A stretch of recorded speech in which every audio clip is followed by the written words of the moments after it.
All right, so we got confirmation that Rick Pearsall is dealing with a PCL injury, which is kind of annoying to be honest, just because he's been beasting out, been a PPR monster.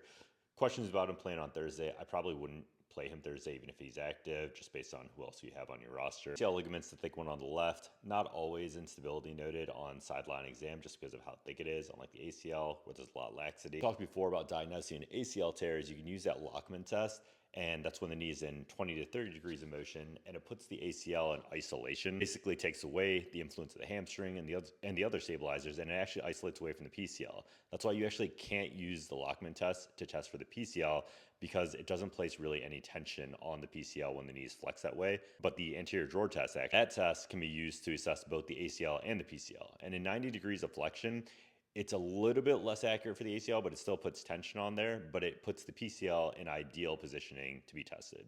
So if you're trying to test for the PCL, you use the posterior drawer test. If you're trying to test for the ACL, you can use the Lockman test, which is the most accurate, but you can still use the anterior drawer for that. Back to Pearsall. I wouldn't play him just because we've seen other players like Bowers not play that well right after the injury, and we've seen Jane Daniels not even play for a couple of weeks. So with him feeling a little bit unstable, with Jennings being the wide receiver one when he's healthy, I would be steering away from Pearsall this week.